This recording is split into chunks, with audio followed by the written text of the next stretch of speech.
Hallo und herzlich willkommen bei Sugar Princess.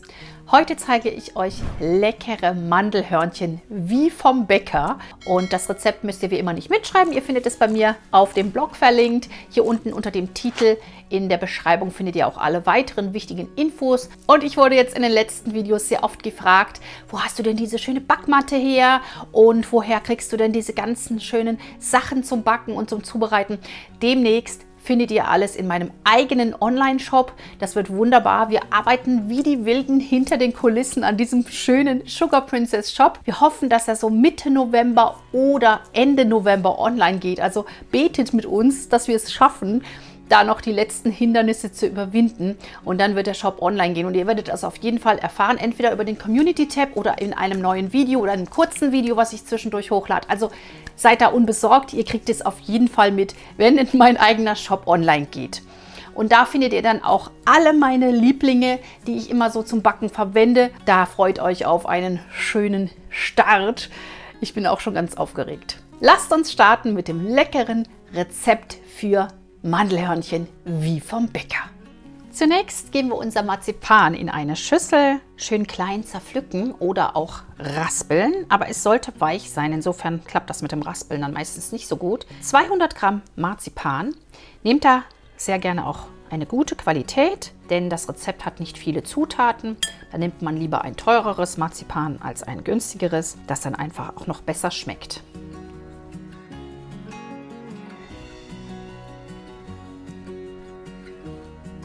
Die Leute, die einen Thermomix oder eine andere Küchenmaschine haben, können dieses Rezept auch ganz einfach in der Küchenmaschine zubereiten. Aber ihr wisst ja, ich zeige das immer mit dem Rührgerät, damit einfach wirklich alle es dann auch in ihrer Küche herstellen können. Jetzt müssen wir unser Marzipan so ein bisschen weich kriegen und das geht am besten, wenn wir das Eiweiß hinzufügen. Ein Eiweiß. Man kann auch ein ganzes Ei hinzugeben, dann sollte es aber ein kleines Ei sein. Das jetzt miteinander verschlagen, bis sich das Marzipan schön aufgelöst hat. Das dauert eine Weile. Im Mixer geht es natürlich schneller und in der Küchenmaschine auch, aber es geht auch hier.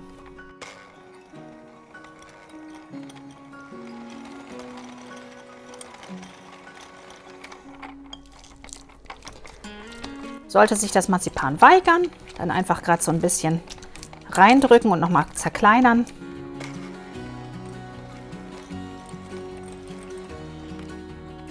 Das geht auf jeden Fall. Man muss ein bisschen Geduld haben, wenn man nur ein Rührgerät zur Verfügung hat.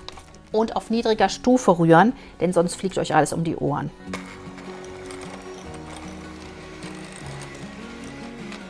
Jetzt gebe ich erstmal noch 2 Teelöffel Zitronensaft hinzu. Dann nochmal verrühren, dann ist es noch schöner aufgelöst und dann kommen unsere restlichen Zutaten dazu.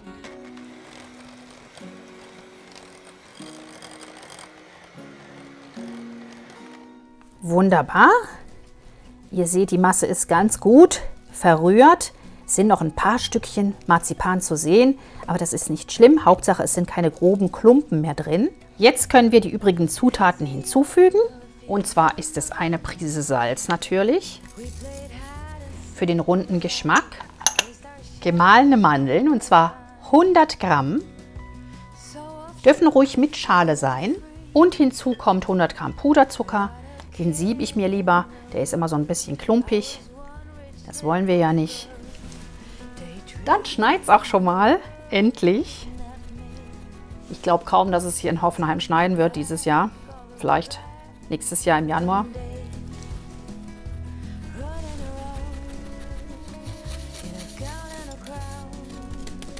Das jetzt zu einem finalen Teig verarbeiten.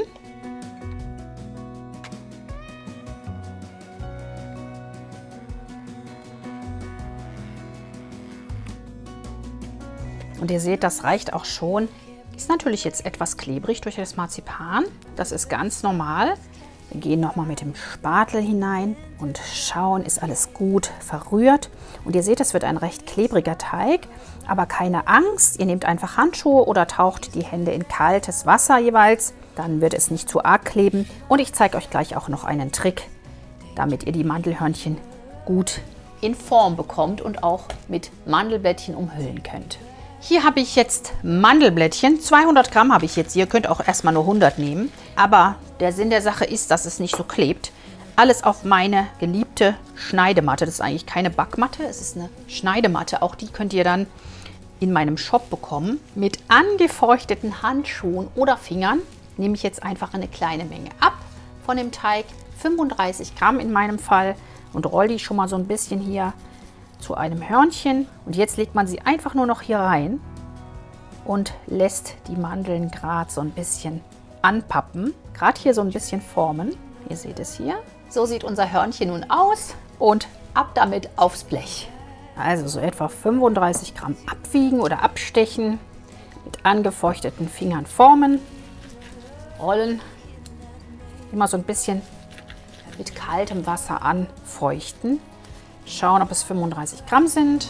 Perfekt.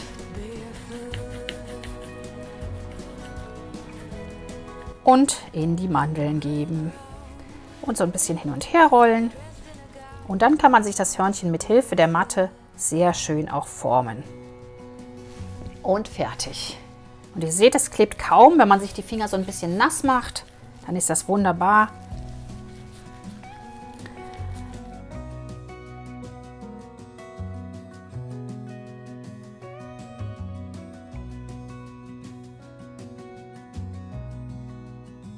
Und dann können sie gebacken werden. Und zwar dürfen sie in der Mitte des vorgeheizten Ofens bei 175 Grad Ober-Unterhitze ungefähr 10 bis 15 Minuten ausbacken. Es hängt so ein bisschen von der Größe eurer Hörnchen ab. Bei mir sind es jetzt 3, 6, 9, 10, 11 Hörnchen geworden. Ganz, ganz wenig Teig ist noch übrig. Ich werde noch eine zweite Ladung gleich backen. Ja, vielleicht würde das auch noch reichen für ein weiteres.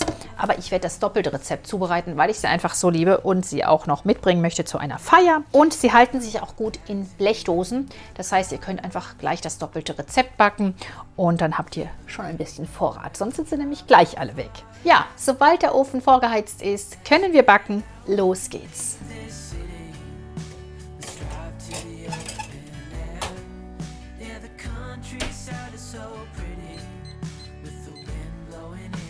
So wunderbar sehen unsere Hörnchen nach dem Backen aus. Und jetzt lasst ihr sie bitte auf dem Backblech auskühlen. Sie sind jetzt noch ganz, ganz weich. Also wenn ihr sie jetzt runternehmt, dann würden sie euch zerbrechen. Sie sind also sehr, sehr empfindlich. Auf dem Blech auskühlen lassen und dann auch noch aprikotieren nach Wunsch. Das mache ich jetzt noch. Ich finde, das gibt dem Ganzen noch eine wunderbare, fruchtige Note. Einfach die heißen Hörnchen noch auf dem Backblech abstreichen, aprikotieren. Und sie werden noch fruchtiger und leckerer. Und das hilft auch, die Hörnchen schön zu konservieren. Die zweite Ladung werde ich noch ein bisschen anders formen, dass ihr mal den Unterschied seht. Diese hier sind ja jetzt wie Hufeisen geformt. Die anderen werde ich so ein bisschen länglicher formen. Und dann könnt ihr euch entscheiden, was ist für euch das Richtige. Die waren übrigens jetzt 12 Minuten bei mir im Backofen. Man sollte sie auch nicht zu lang backen, dass sie wirklich innen drin noch schön weich sind. Sie sollen ja außen so ein bisschen aushärten und innen drin dann soll man noch auf das Marzipan, das soll so im Mund zergehen. Deswegen darf das ruhig noch innen drin etwas weich sein. Schön großzügig überall einstreichen. Das konserviert, wie gesagt, und schmeckt einfach nochmal so gut. Sehr, sehr schön sehen unsere Hörnchen aus. Ich zeige euch gleich noch die zweite Ladung, die etwas anders geformt sein wird. Dann lassen wir sie schön auskühlen und am besten über Nacht sich so ein bisschen setzen. Und am nächsten Tag kann man sie dann ganz einfach glasieren. So, das ist nun meine zweite Ladung an Hörnchen, ungebacken. Und ihr seht, sie sind einfach etwas länglicher als die anderen. Ihr könnt mir ja mal reinschreiben in die Kommentare, seid ihr eher Team Hufeisen oder seid ihr Team, wie soll man es nennen, Würstchen oder so? Bin gespannt. Beide sind gleich lecker natürlich und die werde ich jetzt auch noch abbacken und dann sehen wir uns wieder zum Glasieren. So, und hier kommen jetzt die etwas länglicheren Hörnchen. Ich habe auch schon meine Marmelade wieder heiß gemacht. Die sollte wirklich richtig schön heiß sein und kann direkt nach dem Backen aufgetragen werden.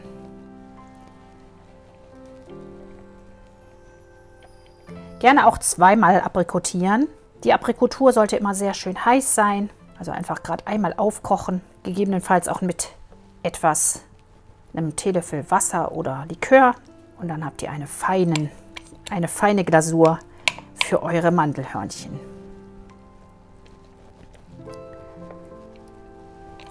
Wunderschön. Alle trocknen lassen, am besten über Nacht und am nächsten Tag schön glasieren mit Schokolade. Ja, unsere Hörnchen sind fertig aprikotiert und schön getrocknet über Nacht, bei mir zumindest. Ich lasse mir da immer gerne etwas Zeit. Ich habe mir hier eine Kuchenglasur geschmolzen und lege dann die fertigen Stücke einfach wieder aufs Backsilikon und schiebe so ein bisschen vor, dass sie kein Füßchen kriegen.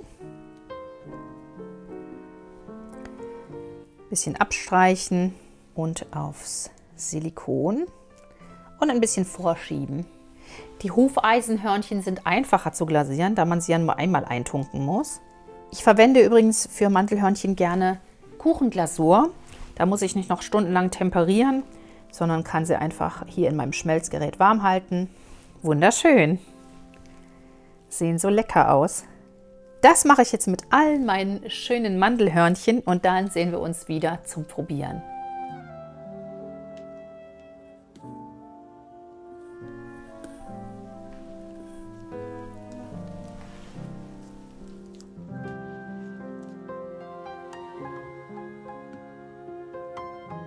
So, dann geht's los, das übliche Probieren und diesmal muss ich natürlich nichts anschneiden, sondern nehme mir einfach hier ein schönes Hörnchen. Sehr schick. Ich habe mir einen Earl Grey dazu gekocht, das passt ganz gut.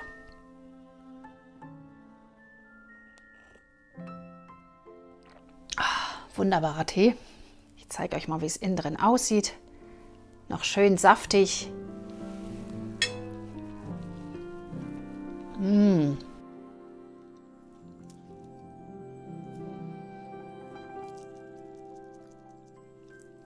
Saftig, fruchtig, marzipanig, schokoladig. Einfach toll. Das waren meine Mandelhörnchen. Ich finde, es ist ein wunderschönes Rezept, ganz einfach und klassisch. Und wenn euch das Rezept auch gefallen hat, dann vergesst bitte nicht, euren Daumen nach oben zu hinterlassen. Gerne auch einen netten Kommentar. Teilt das Video gerne mit euren Freunden, mit der Familie. Empfehlt den Kanal weiter. Abonniert, wenn ihr es noch nicht getan habt. Habe ich jetzt alles. Genau, und ich sage euch Bescheid, wenn der Sugar Princess Online-Shop online geht. Entweder hier als Video oder auf dem Community-Tab. Ihr kriegt das auf jeden Fall mit. Wir sehen uns nächste Woche hier wieder am Sonntag um 10 Uhr. Bis dahin, macht's gut. Viel Spaß beim Backen. Tschüss!